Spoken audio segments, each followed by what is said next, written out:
ಎಲ್ರಿಗೂ ನಮಸ್ಕಾರ. ಎಲ್ಲರೂ ಹೇಗಿದ್ದೀರಾ? ಎಲ್ಲರೂ ಚೆನ್ನಾಗಿದ್ದೀರಾ ಅನ್ಕೊತ ನಾನು ಈ ವ್ಲಾಗ್ನ ಶುರು ಮಾಡ್ತಿದ್ದೀನಿ.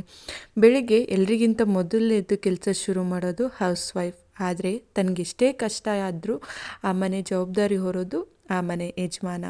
ಲೈಫಲ್ಲಿ ಎರಡೂ ಪಾತ್ರಗಳು ಬಹುಮುಖ್ಯ, ಜೀವನದ ಚಕ್ರಗಳು ಅಲ್ವಾ. ಎಷ್ಟೇ ಕಷ್ಟ ಬಂದರೂ ಮನೆಯಿಂದ ಸಂತೋಷಕ್ಕಾಗಿ ಮನೆ ಸುಂದರವಾಗಿರೋದು ಗೋಡೆಗಳಿಂದ ಅಲ್ಲ, ಅಲ್ಲಿರುವ ವಾತಾವರಣದಿಂದ. ಇದನ್ನು ಅರ್ಥ ಮಾಡಿದ್ರೆ ಬಾಳು ಬಹು ಸುಂದರವಾಗಿರುತ್ತೆ ಅಂತ ನಾನು ಅಂದ್ಕೊತಾ ಇದ್ದೀನಿ. ಇನ್ನೂ ಯಾರೆಲ್ಲ ನನ್ನ ಚಾನಲ್ನ ಸಬ್ಸ್ಕ್ರೈಬ್ ಮಾಡಿಲ್ಲ, ಪ್ಲೀಸ್ ಸಬ್ಸ್ಕ್ರೈಬ್ ಮಾಡಿ, ಲೈಕ್ ಮಾಡಿ, ಶೇರ್ ಮಾಡಿ. ಇದು ಬೆಳಗ್ಗೆ ಫುಡ್ನ ನಮ್ಮ ಯಜಮಾನರಿಗೆ ಪ್ಯಾಕ್ ಮಾಡಿ ಕಳಿಸ್ತಿರೋ ಇದು. ಕೈ ಮುಗಿ, ಜೈ ಜೈ ಮಾಡು. ಹಾಂ, ಕಾಪಾಡಪ್ಪ ನಮ್ಮಪ್ಪ. ಹಾಂ,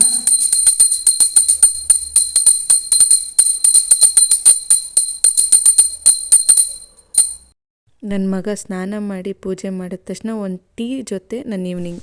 ಶೌರ್ಯ, ಎಲಿಫೆಂಟ್ ಎಲ್ಲಿ ಶೌರ್ಯ? ಎಲಿಫೆಂಟ್ ಕರಿ, ಎಲಿಫೆಂಟ್. ಅಮ್ಮೋ ಎಲಿಫೆಂಟ್. ಶೌರ್ಯ, ಶೌರ್ಯ. ಏಯ್ ಏಯ್ ಏಯ್ ಕಳ್ಳ. ಏಯ್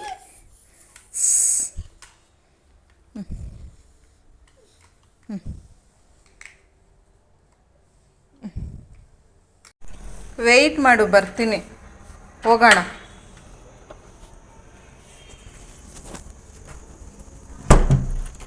ಸ್ಲಿಪ್ಪರ್ ಹಾಕೋ ಶೌರ್ಯ, ಸ್ಲಿಪ್ಪರ್ ಹಾಕೋ, ಬಾ, ಸ್ಲಿಪ್ಪರ್ ಹಾಕೊಂಡು ಹೋಗೋಣ. ಇದು ಸಂಜೆ ನನ್ನ ಮಗನ ಆಚೆ ಕರ್ಕೊಂಡು ಹೋಗಿ ಬಂದು ರಾತ್ರಿ ಅಡುಗೆಗೆ ರೆಡಿ ಮಾಡ್ತಾ ಇದ್ದೀನಿ. ಅಡುಗೆ ಮಾಡೋದು ಏನೋ ಒಂಥರ ಖುಷಿ. ಆದರೆ ಒಂದು ನೆನ್ಪಿಟ್ಕೊಳ್ರಿ, ಜೀವನದಲ್ಲಿ ನೀವು ತಪ್ಪು ಮಾಡಿದಾಗ ಕ್ಷಮಿಸಿ ಒಬ್ಬರು ನಿಮ್ಮನ್ನು ಅಕ್ಸೆಪ್ಟ್ ಮಾಡಿದ್ದಾರೆ ಅಂದರೆ ಅವ್ರ ಜೊತೆ ಆದಷ್ಟು ಚೆನ್ನಾಗಿರೋಕ್ಕೆ ಟ್ರೈ ಮಾಡಿ. ಯಾಕೆಂದರೆ ಲೈಫಲ್ಲಿ ಎಲ್ರಿಗೂ ಪದೇ ಪದೇ ಕ್ಷಮಿಸಿ ನಿಮ್ಮನ್ನು ಜೊತೆಗೆ ಸೇರ್ಕೊತಾ ಹೋಗಲ್ಲ. ಈಗ ನಾನು ಅಡುಗೆಗೆ ರಾಗಿ ರೊಟ್ಟಿ ಮಾಡ್ತಾಯಿದ್ದೀನಿ. ಅದಕ್ಕೋಸ್ಕರ ರಾಗಿ ರೊಟ್ಟಿಗೆ ಸರಿ ಮಾಡಿಕೊಂಡು ಅದಕ್ಕೆ ಈರುಳ್ಳಿ, ಹಸಿಮೆಣಸು ಮತ್ತು ಕ್ಯಾರೆಟು, ಕೊತ್ತಂಬರಿ ಸೊಪ್ಪು ಮತ್ತು ಕರಿಬೇವನ್ನ ಇಷ್ಟನ್ನು ಸೇರಿಸಿ ಮಿಕ್ಸಿ ರೆಡಿ ಮಾಡ್ತಾಯಿದ್ದೀನಿ. ಜೊತೆಗೆ ರಾಗಿ ರೊಟ್ಟಿ ಜೊತೆಗೆ ಶೇಂಗಾ ಚಟ್ನಿ ಮಾಡ್ತಾಯಿದ್ದೀನಿ. ಶೇಂಗಾ ಚಟ್ನಿಗೆ ಏನೇನು ಬೇಕು ಅನ್ನೋದು, ಶೇಂಗಾ ಅದನ್ನು ನಾರ್ಮಲ್ ಎಲ್ರಿಗೂ ಚಟ್ನಿ ಮಾಡೋಕ್ಕೆ ಗೊತ್ತಿರುತ್ತೆ, ಬೇಕು ಅಂದರೆ ಹೇಳಿ ರೆಡಿ ಮಾಡ್ತೀನಿ. ಈಗ ಕ್ಯಾರೆಟ್ನೆಲ್ಲ ನೀಟಾಗಿ ಅದ್ರ ಮೇಲಿರೋ ಸಿಪ್ಪೆ ತೆಗೆದ್ಬಿಟ್ಟು ತುರ್ಕೊತಾ ಇದ್ದೀನಿ. ಜೊತೆಗೆ ಇದನ್ನು ನಾನು ಅದೇನು ಮುದ್ದೆ ಥರ ಮಾಡ್ಕೊಂಡು ಮಾಡ್ತಾಯಿದ್ದೀನಿ. ಕೆಲವೊಬ್ಬರು ಹಿಟ್ಟು ಹಾಕ್ಕೊಂಡು ಮಾಡ್ತಾರೆ, ಇಲ್ಲ ನನಗೆ ಆ ಥರ ಬರಲ್ಲ, ಇದೇ ಥರ ರಾಗಿ ರೊಟ್ಟಿ ಮಾಡೋಕ್ಕೆ ಬರೋದು. ನಿಮಗೆ ಈ ರೆಸಿಪಿ ಬೇಕು ಅಂದರೆ ಹೇಳಿ, ಡೀಟೇಲಾಗಿ ಮೆಜರ್ಮೆಂಟಲ್ಲಿ ನಾನು ನಿಮಗೆ ಅಪ್ಲೋಡ್ ಮಾಡ್ತಾ ಹೋಗ್ತೀನಿ. ಲೈಫಲ್ಲಿ ನಾವು ಏನೂ ಕಲಿಯೋಕ್ಕೆ ಬರಲ್ಲ ಅನ್ನೋರು ಕಲ್ತ ಮೇಲೆ ಬಂದೇ ಬರುತ್ತೆ. ಒಂದು ಸರಿ ಟ್ರೈ ಮಾಡೋದ್ರಲ್ಲಿ ತಪ್ಪಿರಲ್ಲ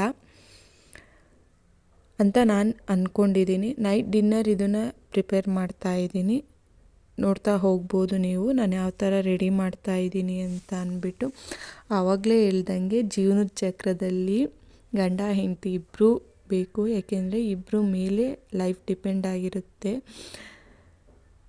ಈಗ ಮನೇನ ಹೆಂಡತಿ ನಿಭಾಯಿಸ್ಕೊಂಡು ಹೋದರೆ ಹೊರ್ಗಡೆದ ಗಂಡ ನಿಭಾಯಿಸ್ಕೊಂಡು ಹೋಗ್ತಾರೆ. ಲೈಫಲ್ಲಿ ಎಲ್ಲ ಸಂಬಂಧಗಳು ಇಂಪಾರ್ಟೆಂಟ್ ಆಗೇ ಆಗ್ತವೆ. ಯಾವ ಸಂಬಂಧಗಳು ಇಂಪಾರ್ಟೆಂಟ್ ಇಲ್ಲ ಅಂತ ಹೇಳೋಕ್ಕಾಗಲ್ಲ. ಏಕೆಂದರೆ ಎಲ್ಲ ಸಂಬಂಧಗಳಿಂದನೇ ನಮ್ಮ ಮಕ್ಕಳು ನೆಕ್ಸ್ಟು ಫ್ಯೂಚರಲ್ಲಿ ಬರ್ತಾ ಹೋಗುತ್ತೆ.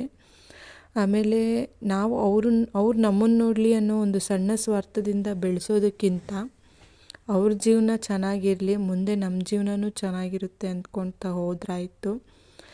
ಯಾವುದೇ ಸ್ವಾರ್ಥ ಇಲ್ದಲೇ ಬೆಳೆಸೋರು ಅಂದರೆ ತಂದೆ ತಾಯಿ ಮಾತ್ರ. ಅವರಿಗೊಂದು ರೆಸ್ಪೆಕ್ಟ್ ಕೊಟ್ಕೊಂಡು ಲೈಫ್ನ ಲೀಡ್ ಮಾಡೋದೊಂದು ಖುಷಿ. ಈಗ ನೋಡ್ತಾ ಇದ್ದೀರಲ್ಲ, ನಾನು ಅದು ಬಿಸಿ ಇತ್ತು, ಹಂಗಾಗಿ ರಾಗಿ ಹಿಟ್ಟನ್ನ ಸ್ವಲ್ಪ ಈ ಥರ ಹಾರಲಿ ಅಂತ ಬಿಟ್ಟಿದ್ದೆ. ಇದನ್ನೆಲ್ಲ ನೀಟಾಗಿ ಇದು ಮಾಡಿಕೊಂಡು ಆರಿದ್ಮೇಲೆ ಅದರಲ್ಲಿ ಏನಾದ್ರು ಗಂಟಿದೆಯಾ ಏನು ನೋಡ್ಕೋಬೇಕು. ಯಾಕೆಂದರೆ ಗಂಟಿದ್ದರೆ ತಾಳಿಪಟ್ಟು ಅಂದರೆ ರಾಗಿ ರೊಟ್ಟಿ ತಟ್ಟಬೇಕಾದ್ರೆ ಚೆನ್ನಾಗಿ ಬರಲ್ಲ. ಹಂಗಾಗಿ ನೋಡ್ತಾ ಇರ್ಬೋದು, ಈಗ ಅದನ್ನೆಲ್ಲ ನಾನು ಸ್ಪೂನಲ್ಲಿರೋದನ್ನೆಲ್ಲ ತೆಗಿತಾ ಇದ್ದೀನಿ. ಅದು ತೆಗ್ದುಬಿಟ್ಟು ಈಗ ಏನು ಹೆಚ್ಕೊಂಡಿದ್ದೀನಲ್ಲ ಎಲ್ಲ ಸಣ್ಣದಾಗಿ ಹೆಚ್ಕೋಬೇಕು, ಏಕೆಂದರೆ ದಪ್ಪ ದಪ್ಪ ಹೆಚ್ಕೊಂಡ್ರೆ ನಮಗೆ ತಟ್ಟಬೇಕಾದ್ರೆ ಬರಲ್ಲ ನೀಟಾಗಿ. ಹಂಗಾಗಿ ಈಗ ನೋಡಿ ಕ್ಯಾರೆಟು, ತುರ್ಕೊಂಡಿರೋ ಕ್ಯಾರೆಟು ಮತ್ತು ಏನಿದೆಯಲ್ಲ ಹೆಚ್ಕೊಂಡಿರೋದು ಅಷ್ಟು ಹಾಕಿ ನಿಮಗೆ ರೊಟ್ಟಿ ಮಾಡ್ಬೇಕಾದ್ರೆ ಸಿಗ್ತೀನಿ. ರೊಟ್ಟಿ ಮಾಡ್ಬೇಕಾದ್ರೆ ಇನ್ನೂ ಒಂದು ಮಾಡಿಕೊಂಡೆ, ನಾನು ಕೈ ಸುಟ್ಕೊಂಡೆ. ಯಾವಾಗಲೂ ನಮ್ಮ ಮನೇಲಿ ಹೇಳ್ತಿರ್ತಾರೆ ಒಂದು ಬರ್ನಲ್ಲಿ ತಂದಿಡಬೇಕು ಅಂತ, ಯಾಕೆಂದರೆ ನಾನು ಅಡುಗೆ ಮಾಡ್ಬೇಕಾದ್ರೆ ಗಡಿ ಬಿಡಿಯಲ್ಲಿ ಈ ಸುಟ್ಕೊಳೋದು, ಕಟ್ ಮಾಡ್ಕೊಳೋದು ಕೈ ಇದೆಲ್ಲ ನಾರ್ಮಲ್ಲು.